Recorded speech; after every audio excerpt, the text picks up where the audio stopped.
Hi, I'm John. This is my show, An American Scheme, where I'm proving that Diana Ross is Michael Jackson's actual mother. So I want you guys to really understand that in the face of history, I'm totally intimidated by my Michael Jackson story because I know that the real story is there's so many details that I could never find, that I could never explain. There's so much stuff that I know that's out there, and that my interpretations are only as good as what they can be at this time because I'm not there with those people. I'm not them. They're the ones that have got the real information, okay? Now, my story's true and stuff, and I do the best interpretation of what I can do with what evidence I find and stuff, right? But the whole point of this is to get Smokey Robinson and Diana Ross to tell their real story, because they're the ones with the real information. But then the other part is that you can't allow them just to reinterpret the story in the fashion of what they like. You have to have somebody that's like somebody like me that will challenge them, and when they give an answer, I need to go into it deeper. There's more there. I need to get a better explanation. So that's the problem. If it's them giving their new present interpretation of the story, well, then we're still going to be not getting the true story. So that's the other part, is that the people that interview them and stuff, they have to interview them properly, like somebody like how I would do it, right? Because it would be a much different interview if it was me asking them questions and trying to get clarification of all these things, because I've got so many questions in my head and stuff, and I know that there's more information there, so I would dig into them and I would pull that information out, right? So what I'm going to show you on this video is that there's just so much more information and how intimidated I am. Okay, so, and one thing about a video like this, what happens to me a lot of times is when I start to make a video like this, it intimidates me because it starts getting too big. And I'd start being like, there's too much here for me to explain. How do I package this into a video, right? And so a lot of times I just let videos like this, I just don't do them, right? I get intimidated and I don't do it. And I've done this videos in similar fashions, but I've never shown this part right here. I've never ever shown. And this is how this video originates, is because I found this little piece, right? And like the other pieces that I'm going to show you, I have shown in videos and stuff, right? But this piece right here, I haven't shown you. So he's gonna, this is on American Bandstand, right? This says Michael Jackson interview on American Bandstand 1970, okay? So that's right when the Jackson 5 were starting, because 69, I'd say 69, 70 is right when the Jackson 5 is actually starting out and stuff, right? And so, what I want you to hear here is at the end, as when Tito Jackson gives his answer, I want you to hear what he says. And what he's going to say, because you might not be able to hear it clear, he's going to say, one of the bands he says is Marshall and the Shy-Lights, okay? So I want you to hear that, okay? So let's play this here. Who do you admire the most in the music business? Well, I like the Beatles and Blood, Sweat, and Tears and Three Dog Nights. All right, hold on, I'll get the whole top 100 in just a sec. Who do you admire? The Beatles. Delphonics. The Beatles. You're going to hang in with the Beatles too, huh? Delphonics and Marshall and Shy-Lights. All right, fair enough. You know, if I may... Okay, so did you hear Tito say Marshall and the Shy-Lights, okay? So, and this is 1970, so Marshall and the Shy-Lights, because it's just this huge part about Marshall Thompson and the Shy-Lights is this big part about the Jacksons. So, let me show you, before I get to the Marshall Thompson part, let me show you this, because I want to show you that Marshall Thompson, his involvement with the Jackson and Joe Jackson and stuff, it spanned all the way up until Michael Jackson's death, okay? I'm going to show you how important, so that was right there in 1970, and Tito says Marshall and the Shy-Lights, okay? So the guy in the white hat, that's Marshall Thompson of the Shy-Lights. This is CNN interviewing Joe Jackson at the BET Music Awards right after Michael Jackson had died. They're trying to interview him and stuff, and it's one of these things that's like, look at how he doesn't really want to talk about Michael Jackson's death. Oh, he wants to talk about his new business adventure. And it's like one of these things, is that really his son? Is this just because Joe Jackson is just that way? Or is this because in reality, Michael was never his actual child, so he never had that like heartfelt tug of love towards that child that he would have had towards his own children, right? And this is a part of an expression from Joe Jackson to show you that he didn't have that feeling towards Michael. There was something different. Okay, so now watch this. Do you guys have any? Do you know anything, Mr. Jackson, about funeral arrangements? Have you had time to? Yeah, we haven't gotten to that yet. Yeah, but we're working on that. Yeah. This is Marcia. Yeah, I want you to. Yeah, thank you. How is you said your wife is how? What about Janet and the rest of the family, the daughters and everything? They're all going fine. But I want to make this statement. This is a real good statement here. Marcia and I, we owned a record company called Ranch Records. Okay, streamed by Blu-ray technology. And that's his next step. And that's your next step. There had been, talk to us about... Okay, so, see, this is, at the BET Music Awards, this is like, see, they're saying, have you got the funeral? Michael hasn't even been buried yet. They haven't even had the funeral service yet, right? So we're talking in still the early stages after the king of pop, Michael Jackson, has died. This is supposed to be his father. This was his manager. This was the guy that brought them up from the young age all the way to stardom and stuff, you know? And then Michael became the biggest star in the world. He doesn't seem to be too sad. And he's like, oh, yeah, Michael died. Yeah, big deal. Yeah, we're having a funeral. Like, big deal. Let me tell you about my new business adventure. He's about him, you know? And he's introducing you. Let me introduce you to my friend who I'm in business with. We got a new record company. And who is it? It's Marshall Thompson. Okay? So that's why I want to show you how integral this Marshall Thompson, he's really, really important. So this is a great video, and like I a lot of times I don't put links in my description because I'm so like right now, like for me to make this video, like I said, just taking the time to build the video and then making the video and then downloading it and putting that stuff, I barely can do this, right? I could barely make this video. And so I'm really pressed for time. So a lot of times, like I won't put the link for this video. Like this video is in. I have a playlist on my page. If you look at my playlist, there's a playlist it's called The Story. Okay, it's just The Story, and in that playlist, I put all the videos that I find that are related to the story. To my story, right? So the videos that are related to the story, that's why I call it The Story, I put in that playlist. So that's where this video is. You can find it in that playlist, right? If you want to, but if you just ask me, if you say, hey, can you give me the link to that video? Then it's easy for me. Like I've got a few minutes here and there, a lot at times during the day. I've got a few extra minutes, but I don't have like 30 minutes, right? It's hard for me to put together like 30 minutes to do like this here or 30 minutes there, and you know that's a much more difficult. But it's easy for you if you put a comment on my page, just hey, could you give me the link to that Marshall Thompson video? Yeah, I would. Again, this is a video from Tom Maros. Okay, so now like just explaining things. If you go see Smokey Robinson and the Miracles when he's getting I think it's the whole band, the Miracles, are getting their induction into the Rock and Roll Hall of Fame. The day before they get their induction, they're having like a party there for them at the Rock and Roll Hall of Fame. And Tom Maros is there, and he gives a speech to them. This guy, this is the white guy. This is Tom Maros. He has something to do with the Rock and Roll Hall of Fame. This guy's, he knows all kinds of shit. And I tried to talk to him once earlier. I sent him a thing, and he said, send me some of your information. But what happens is, early on in my investigation when I was doing my stuff, I didn't even know how to do a copy and paste. I didn't know how to copy and paste a video, right? I didn't even know how to do that. I just learned how to do that a couple years ago and shit, right? So that was one of the things that people would say, send me a video. And it's like, shit, I don't even know how to copy and paste a video. I didn't know how to do that and stuff. Like I said, I was pressed for time. There was times where I just don't do a lot of things because I don't have the time for it and shit, right? But so like I said, Tom Maros, he's at the Rock and Roll Hall of Fame with Smokey Robinson. The Miracles is his favorite band.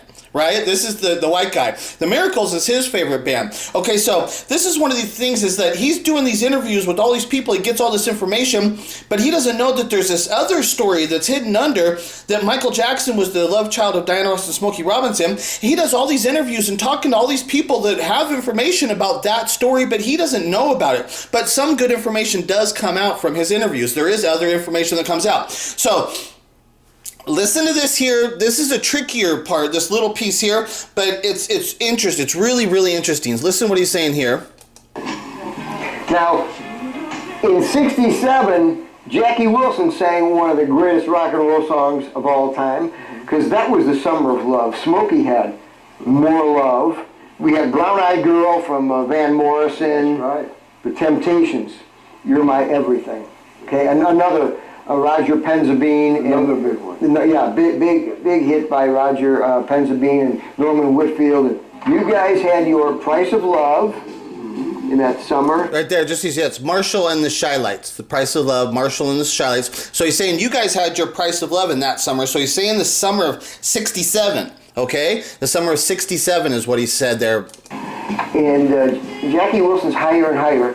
Squirrel sang background on that. Well, the whole Shy-Light group sang. Oh, the whole group sang? Right, that's the whole group. Oh, I didn't. Wait a minute. I didn't know that. The whole group is singing. That's the whole group. The whole Shy-Light. Okay, so the whole Shy-Light group sang background vocals on Jackie Wilson's song that he was saying is I guess is the Higher and Higher one there, I think he says, in 67. So what I want you to see there is that the connections with these people. And if you watch this video, this interview, man, the connections and it's all right there around the Michael Jackson, the Joe Jackson, and then the other people like this. I want really because his entire band is singing backup vocals for Jackie Wilson in 1967. Now in 67, I probably most likely Berry Gordy's not writing the songs for Jackie Wilson, but the whole origin of Jackie Wilson starts with.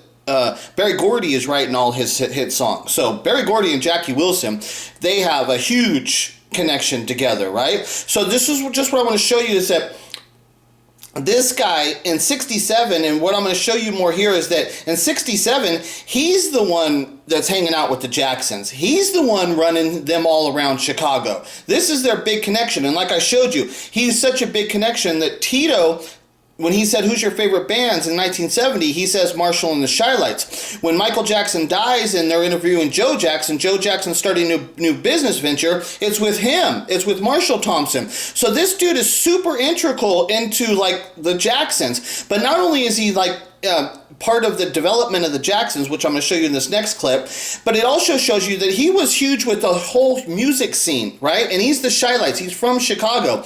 That's where Joe Jackson really would be from, because Gary, Indiana is right below Chicago. So Joe Jackson was, and that's where the Jacksons run around in a lot, was that Chicago music scene. That was like their biggest scene and how they really developed.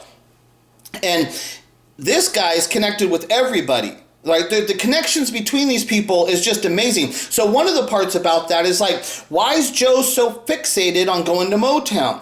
Right? Because the natural development would have been that Joe would have made a connection through these other groups, through the Chicago scene, and there was plenty of other record companies. There's a lot of other record companies, and there's artists of what he's dealing with, but Joe had this fixation towards Motown. There was something, and that's what I say with my story, one of the things that shows is that there's something else going on. Because the reason the group started is because Joe gets the connection to Motown. So Joe always had it stuck in his head that we can go to Motown. And that's why it just constantly, he's fixated on going to Motown. And that's why they know that they're going to end up in Motown, because he knows that he can... that he's got leverage over Berry Gordy because Berry Gordy gave him this child. So in Joe Jackson's head, this whole time, he knows that he's got this leverage over Berry Gordy. He knows that he's going to use that to get his band, his kids, to Motown. Because in reality, Joe's not thinking that the band is super good. Like when they first start, Joe's not thinking, oh, I got a band that's good. What he's thinking is that I can train them to be good enough and we can go to Motown because I've got the connection. That's really what he's thinking. But as he starts to make the band, they start to actually get good. He builds a real band because they've got a powerhouse, Michael. They've got this powerhouse, Michael Jackson, as the lead singer. And people are respecting that band because they have a serious talent, a talent that's an undeniable talent. And so when everybody, and then they've got the what do you call the word for that? It's like the catchy little thing, the gimmick. They've got the gimmick of the Jackson 5 and the kids all together. That's the gimmick, okay? But a gimmick don't get you a record deal. It doesn't really. What gets you the record deal is you've got to have the powerhouse talent, Michael Jackson. And the powerhouse talent was given to Joe Jackson from Berry Gordy, from Motown. So that's like the development and why they're really going to Motown. So let me show you this other part of this. There's a bunch of information. Is it okay? This one. There's so much information in this video, and it's so good. And what happens is there's so much of his information that he's talking about stuff, and it's like I can hear it and I can see how it coincides with my story and the story of what I'm telling. But no, other people wouldn't see that. But that's what I'm saying. There's just so much. There is so much information out there, stuff that I don't have the knowledge of and stuff. And you got to get these people. That's what I'm saying. When my story breaks, then you get all these other people that always had those experiences with Michael and all these people. Then they can reevaluate their real experiences. Now then they can come out and tell you, oh, well, you know what? Now that I see it from that way, I can look back and I can tell you, oh, you know what? This happened and I thought that was unusual. And then they can re-explain everything. Then we'll get all this new information will just start flooding. It'll just start coming out, right? So let me play this part for you. They happened to be in the studio at the time, and where was the studio? So right there too, see this, it says Universal Recording something, probably recording studio, something like that. But this is Chicago. This is an original photo in Chicago, Universal Recording Studio. Like this studio right here, I believe that's the studio too that Berry Gordy recorded songs at that studio. When he was first developing, they went to Chicago, and there's a couple things I would have to go back and actually get it specifically and stuff. But there's like I said, there's stuff about like that Berry Gordy was coming to Chicago to make recordings, and I think that's the studio he used too. Like there's a lot. There's so much involved, and then it's one of these things that shows you like that Berry Gordy would come to Chicago and do recordings at a studio like this and stuff, right? And the people that were all there, like I said, the Marshall Thompson, he's doing all background. His whole band is doing background vocals for Jackie Wilson. Well, when you talk about Berry Gordy and his first venture into the music business, you talk about Jackie Wilson.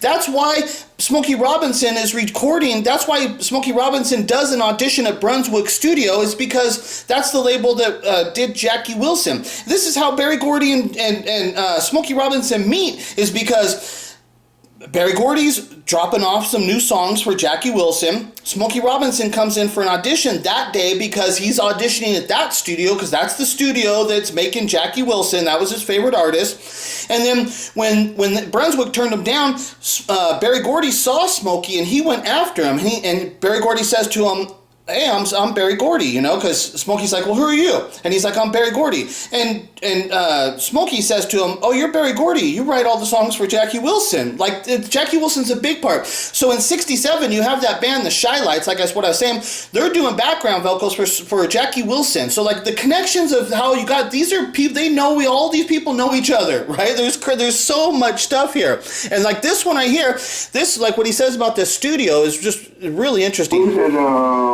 on Walden Street in Chicago, Universal Studio on Walden in Chicago. And look at what it is now. You can see that's the same building, but it's Urban Outfitters in Chicago. That's what that's the same building and shit, right? That's really, really cool. So listen to what he says happens here. On the second floor, right there on Walden. Now they recorded for everybody. Universal. Where I introduced the Jackson 5 in the studio with Bruce Sedin. Now wait a minute. Okay, so right there I said, that's where I introduced the Jackson 5 into the studio with Bruce Sedin. So Bruce Sedin is Michael Jackson's sound engineer that engineers like Thriller. I think he might have done Off the Wall. I know he did Thriller, and I'm pretty sure he did Bad too. But for sure Thriller, you know. I think he did Bad and Off the Wall. I think he did all those, okay? But so the sound engineer that's like for the Thriller album, that's Michael Jackson's engineer, is Bruce Swedin. Okay, so Bruce Swedin, Michael met Bruce Swedin in the Universal studio there in Chicago, was introduced to him by Marshall Thompson.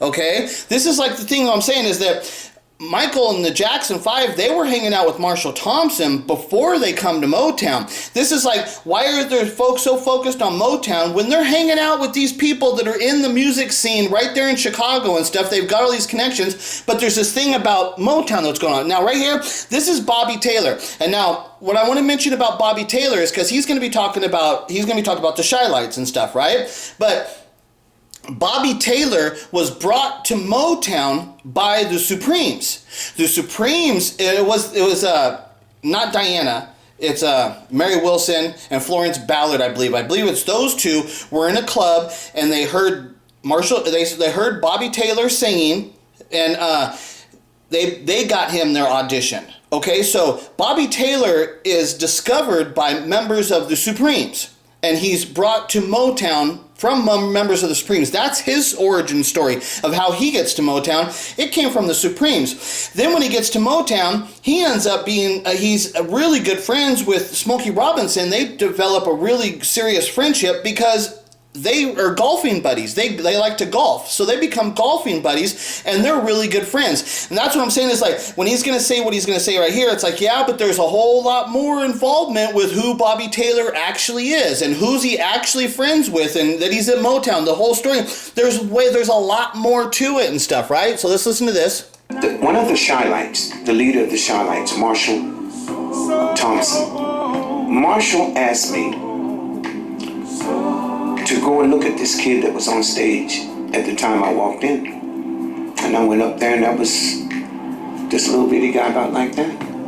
And he was spinning around like James Brown. Ooh, hey, ooh.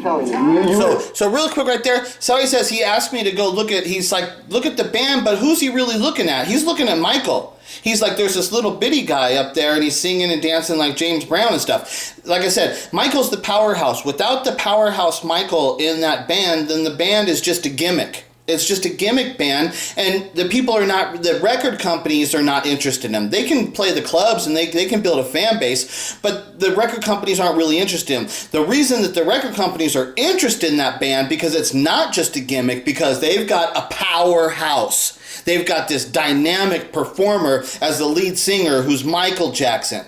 And like I said, he's the one, he's totally different. He's not like the Jacksons. The Jacksons were the gimmick that was developed by Joe Jackson because he then recognized, he saw the talent that Michael had, knowing that Michael was given to him from Berry Gordy, then that's how he developed all of that stuff. Let's listen a little more of this. Introduced Jackson 5. Yeah, I put him to Bruce Dean. Michael and them used to come down to our session. They listen to him and Joe and then listen to our session. So I told Michael, said, man, I love that energy there. We had Bruce Dean. So that's how he met Bruce Dean.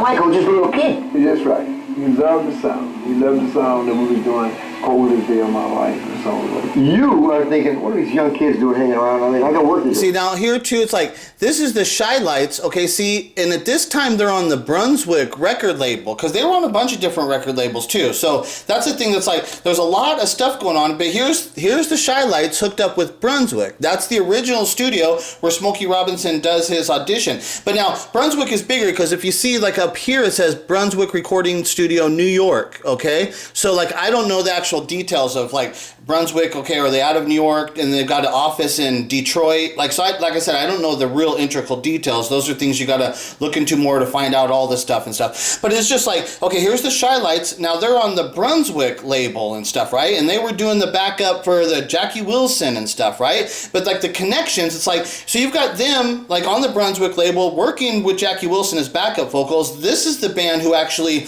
takes the Jackson 5 and puts them all through Chicago and introduces them to Bruce Swedeen and introduces them to Bobby Taylor. That's what Bobby Taylor just told you. He was introduced to the Jackson 5 through Marshall Thompson and the Shy-Lights. And then when you got Michael Jackson dying and Joe Jackson is there talking about, who's Joe Jackson in business with? He's in business with Marshall Thompson. That's what I'm saying. I can't fully explain this stuff. There's too much. That's what I'm telling you. I get intimidated because I feel like I have to explain some of the other stuff, some of the stuff I do know, but for me to pull up the videos and find all that stuff, the corresponding evidence, that video would take me longer, and like I said, that's where I start to get intimidated, and sometimes I'll just close all my windows and I won't make this video, right? But sometimes I just feel like rambling a little bit and talking about stuff and just showing you that's like I know what's going on, but I'm also confused about a lot of this stuff too, because there's so much going on and stuff here, right? Let's play a little bit more of this.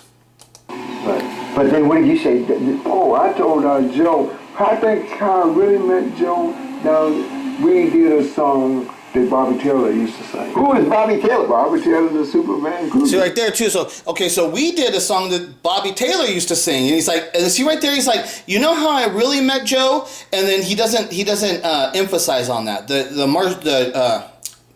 Tom Maros, the guy talking, he lets that slide because right there it's like, oh boy, I would have liked to have heard more of that, right? He says, you know how I really met Joe? And it's like, but he doesn't go back to it. He doesn't really explain it, and he doesn't really go back to it. I think he kind of skips over that, but that's like a piece of information. It's like, oh, wait, tell me about that, how you met Joe part. Wait, how did you really meet Joe? Give me more on that, you know? Who did Joe actually know? Like, tell me more, you know? I'm saying, there's more. There's always more and stuff, right? There's more information. And then, so it's like, so he's playing a song from the Bobby Taylor and the Super Vancouvers and shit, right? It's hilarious. This stuff is, and so like in this band, so I guess it's this guy, right? That's Tommy Chong. Because Tommy Chong of Cheech and Chong is in Bobby Taylor and the Vancouvers. It's one of these, it's just, like I said, it's just really, really funny things. I was saying, I don't recognize him there, but I'm saying out of these guys, the one that looks like Tommy Chong's got to be this guy, right? So that's Tommy Chong of Cheech and Chong, right? This hilarious and shit. Bobby Taylor and the Vancouvers, they were up from Northwest United States. That's right. And Tommy Chong? Yeah.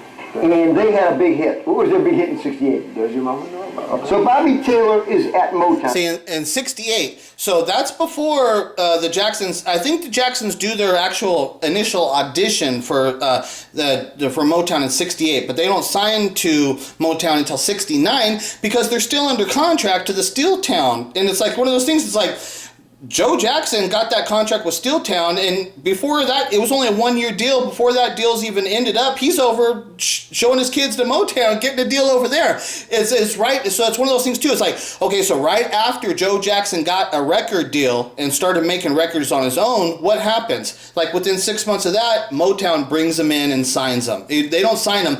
They give them a preliminary contract saying we're going to sign you and stuff as soon as your contract ends. But that's why they don't officially sign until 69, because they had to wait for that contract to expire. Then they officially signed them and stuff, right? But it was one of those things. It's like they needed to get control of that band. At that point, once the Jackson 5, once Berry Gordy understands, okay, Joe Jackson has made a band with this kid, and he knows the kid comes from Diana and Smokey. So that's where Berry Gordy realizes this is real. Okay, that kid's got talent. This is not just a gimmick, you know? This is real because they've got that kid, and Berry Gordy respects that kid, and he understands that Joe's determined to get that kid a record deal and go do stuff. At that point, think if you're Berry Gordy, can you allow that band to go out and do work on its own without your control? At that point, Berry Gordy is going to say, you know what, I need to get control of that because that is the kid that's got the link to the secret over here. And if we don't take control of that, there's a chance that Joe Jackson then could expose the whole secret and expose the stuff. Who knows exactly what could happen and stuff. He can't allow that out of his control. That's why the Jacksons then are ushered into Motown at that time, and Berry Gordy accepts it because he knows that the kid, he's going to trust this kid's probably got talent. And so like I said, they started asking people, they started doing things saying, look at this kid, go watch the kid, give me your opinion about stuff. And that's like where Bobby Taylor and the Vancouvers comes into it. There's a lot of stuff going on, stuff that we don't actually know. And the only way to clarify all this stuff is to get the story to break, so then we can ask these people what actually happened here, what actually was going on. You're not in Motown, you're working with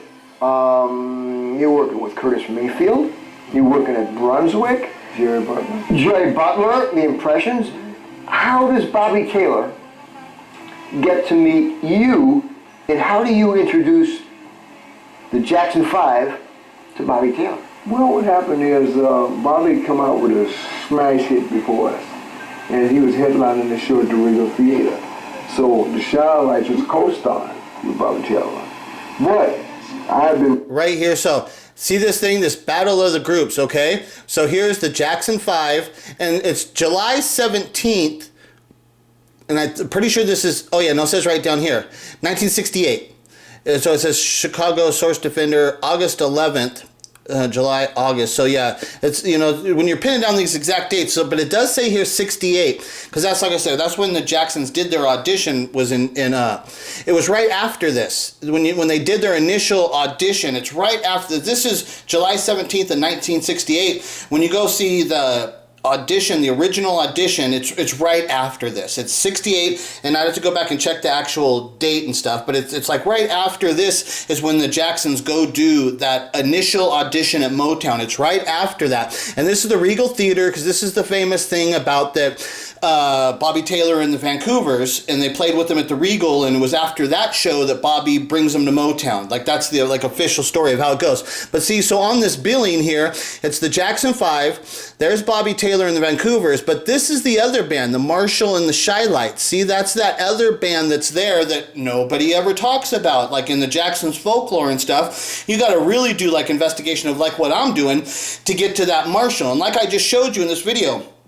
who did Tito say is his biggest like inspiration or band or whatever? He said Marshall and the Shy-Lights, right? In 1970, he drops that name. And Marshall Thompson's with Joe Jackson at the time of Michael Jackson, right after he's being buried, and he's in business with Joe Jackson. So there's just like this, there's a whole bigger other thing and stuff about what's going on here. And there's just like, there's a lot going on here.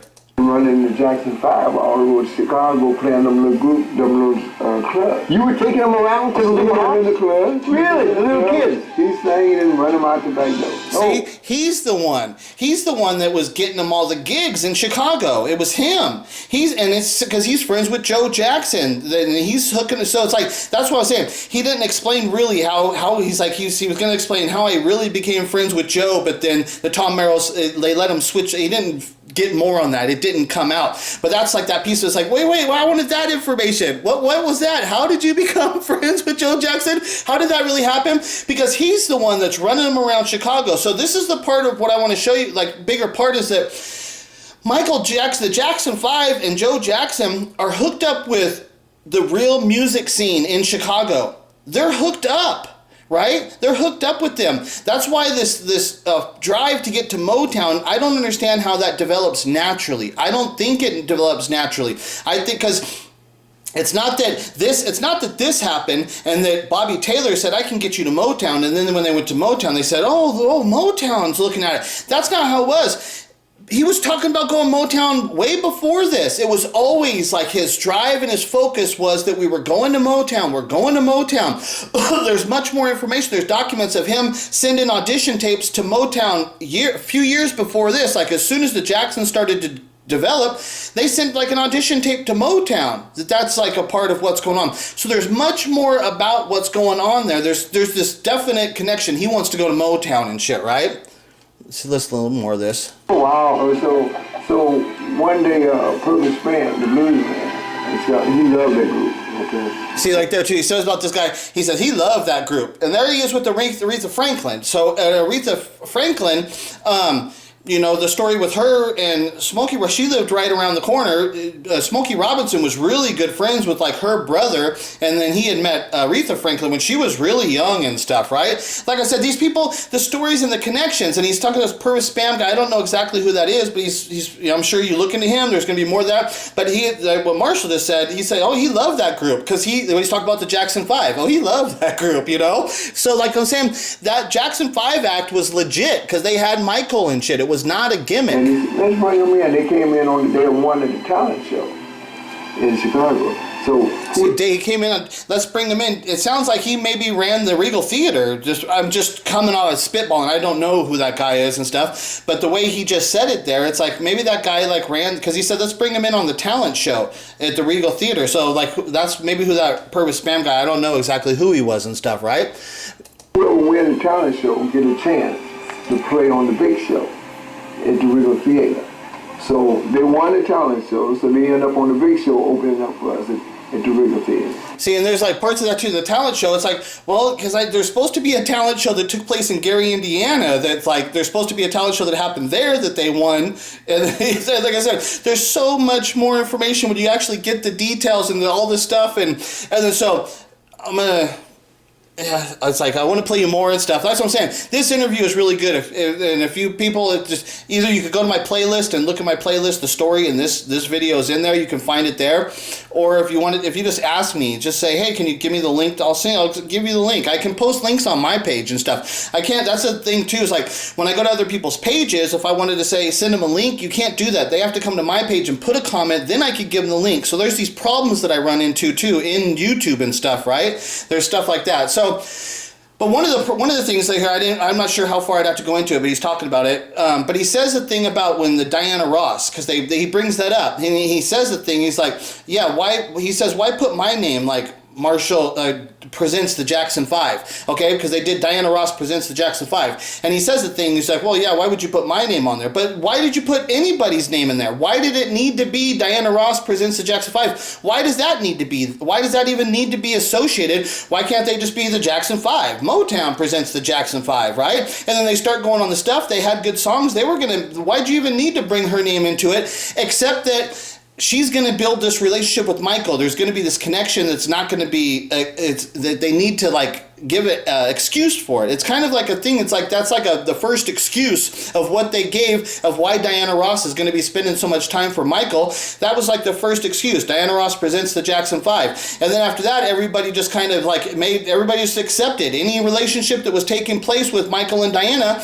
Everybody just said, oh, well, I mean, Diana discovered him. They built this like initial excuse right into it. But why did they build the excuse? Is it for publicity reasons, or is it for my reason that Diana now is going to be back and reconnected with her son Michael, and she's going to start building this friendship outside the family? There's going to be all kinds of weird things going on, and they needed to make an excuse for that. My story much more explains what's actually taking place, okay? Like I said, we could go on, and I could always find more and more information, but it just leads to more and more questions, and it just gets to the point where it's like, come on, it's at the time we need to get the truth right from the horse's mouth, from Smokey Robinson and Diana Ross and Berry Gordy. We need to hear their story. We need to really ask them hard questions and dig into them and get the truth out of them and have them explain what actually happened. Because I always just am left like frustrated after I do stuff like this because I want more questions. I need more answers and stuff, right?